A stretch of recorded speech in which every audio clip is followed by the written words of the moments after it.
रामायण की एक पात्र, नारी पात्र उर्मिला,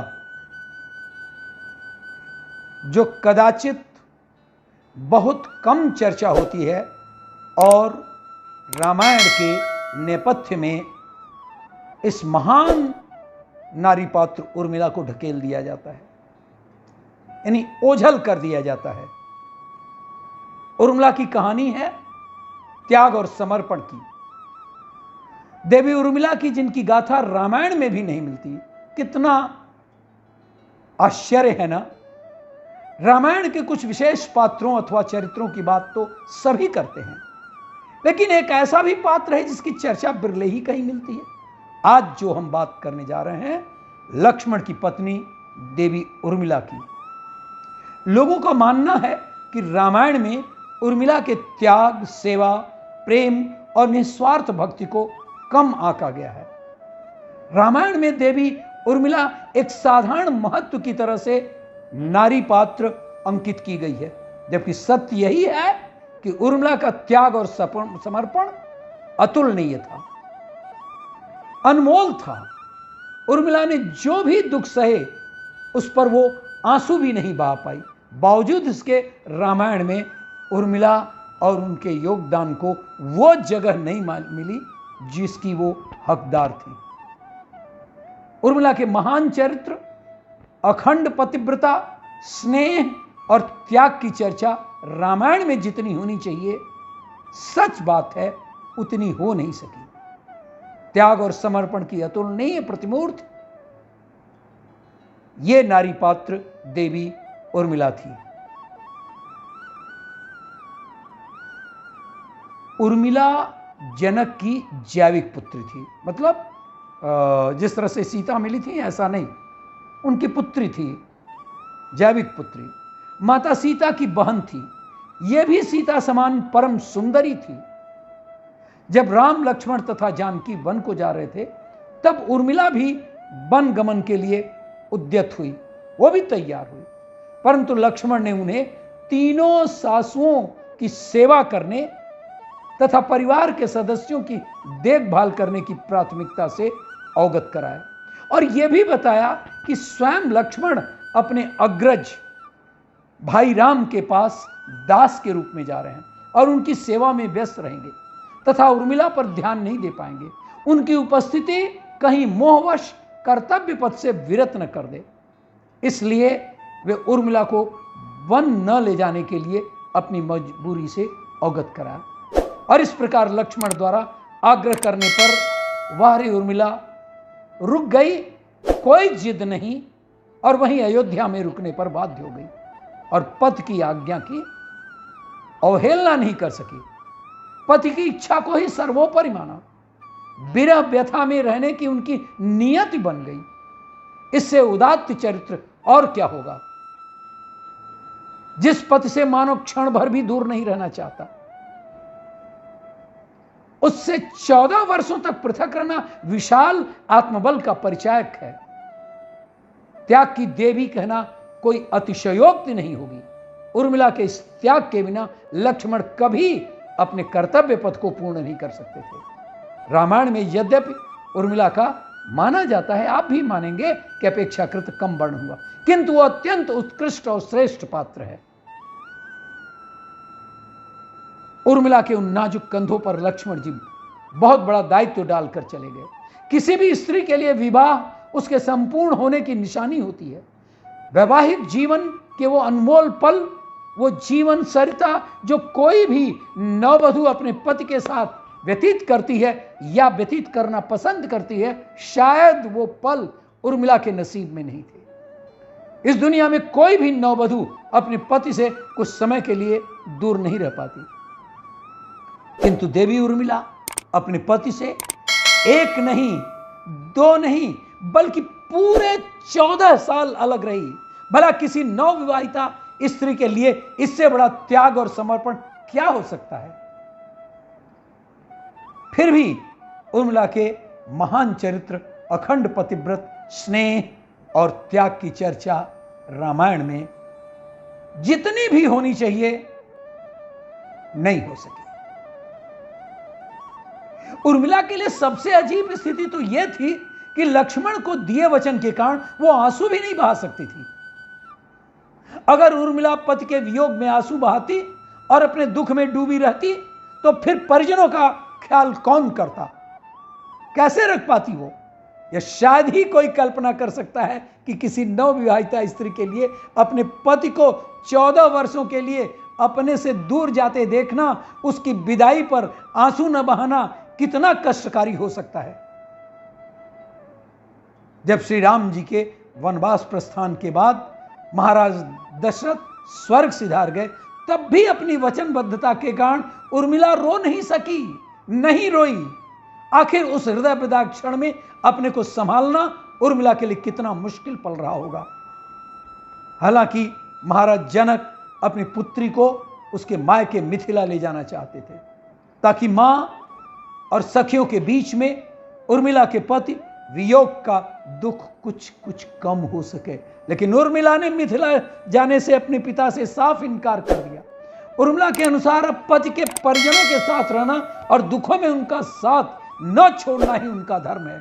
इसलिए इतने सारे त्याग, बलिदान और कष्ट सहने के बावजूद भी कहां भूली रह गई देवी उर्मिला? क्यों रामायण में नेपथ्य में रही? उर्मिला ने, जो शायद ही आज की कोई स्त्री ऐसा कर पाए।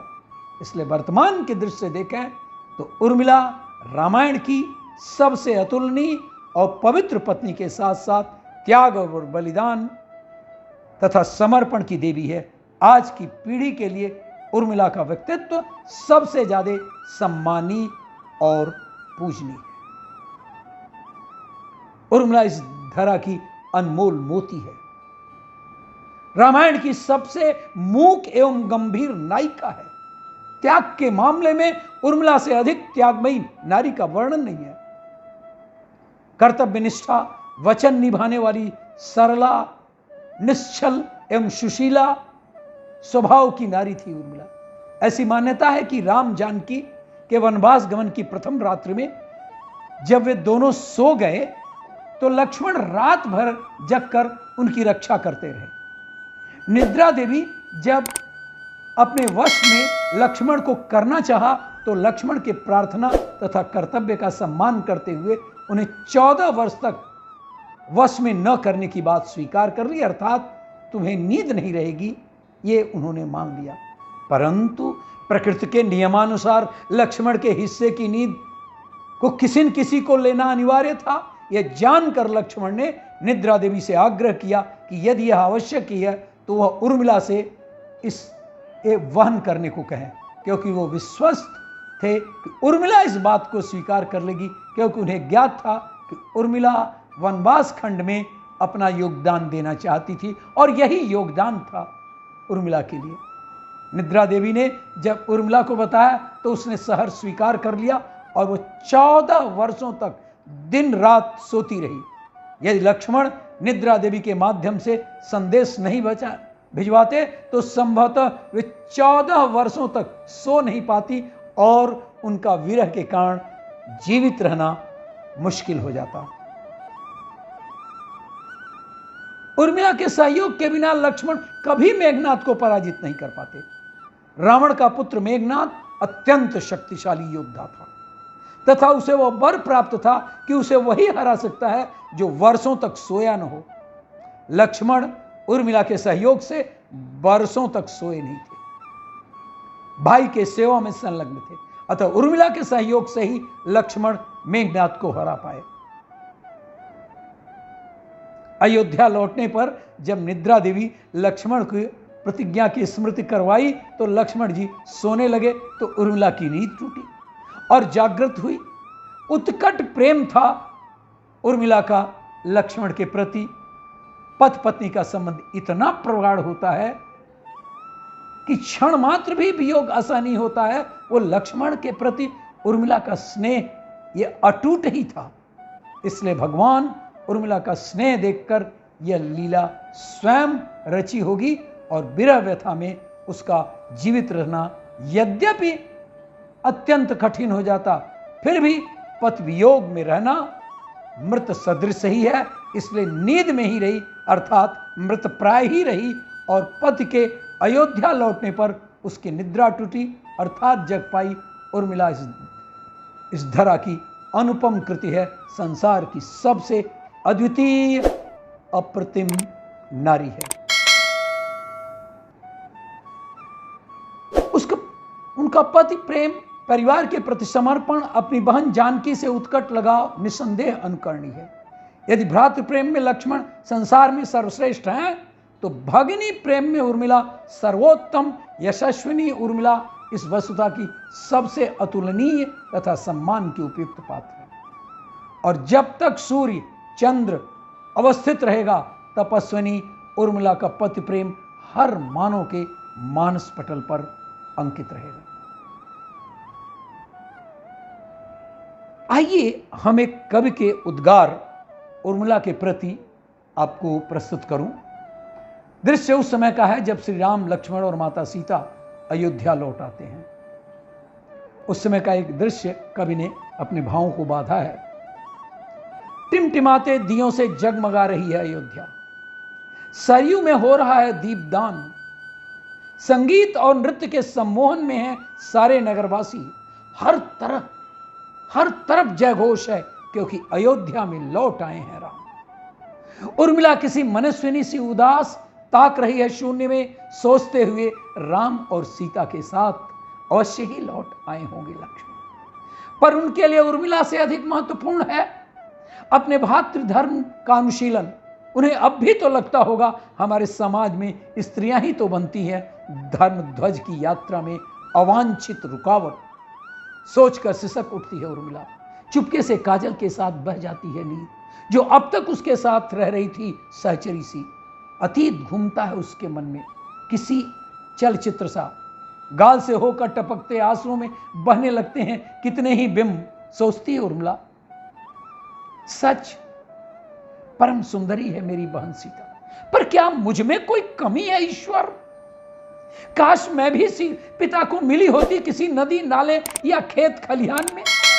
मेरे लिए भी आता कोई शिव या किसी अन्य देवता का धनुष, मुझे भी चाहता कोई विशिष्ट धनुर्धर। नहीं, पर यह कैसे होता? मुझे भी विदा कर दिया गया सीता के साथ, ताकि लक्ष्मण को मिल सके पत्नी और मैं विवाह के बाद भी सीता की सहचरी बनूं। स्त्रियां स्नेह में भी बना दी जाती हैं दास। उस दिन मिथिला में यही तय हुआ था उर्मिला के लिए। बोलो देव, रात को जब कई बार बुझ चुकी होती थी दिए की बाती, प्रतीक्षा में अकड़ने लगता था मेरा शरीर, तब थक कर पिता और भाई के चरण दबाकर लौटते थे मेरे पति। मैं स्नेह से सुला देती थी उन्हें पुत्रवत, और रात भर जलती थी बिना तेल की बाती सी। क्या आपने यही नियत तय की थी उर्मिला के लिए? श्री राम जा रहे थे वनवास पर, विशद व्याकुलता के क्षण थे। महल में आचा था हाहाकार, सीता का आग्रह था वह जाएगी राम के साथ। मुझे तो अंत तक यह भी मालूम नहीं था कि लक्ष्मण भी बन जाएंगे उनके साथ। मैं जड़वत खड़ी थी महल के द्वार पर, और लक्ष्मण ने आकर कहा, सुनो, तुम मेरी अनुपस्थिति में रखोगी मेरी माताओं का ध्यान। यदि उन्हें कष्ट हुआ तो हम नरक के भागी होंगे। और वो बिना मुझे सांत्वना का एक भी शब्द कहे दौड़ गए राम के पीछे। देव, ऐसा तो कोई अपनी परिचारिका के साथ भी नहीं करता। मैं तो अग्नि की साक्षी में उनकी पत्नी बनी थी। ये 14 वर्ष कैसे काटे हैं मैंने? पूछो किसी व्रती से, पूछो किसी ऐसी स्त्री से जिसे दंड मिला हो सुहाग का, जो वचनबद्ध होकर जी रही हो अपने प्रियतम पुरुष के लिए। सतयुग में क्या यही जीवन है एक स्त्री का?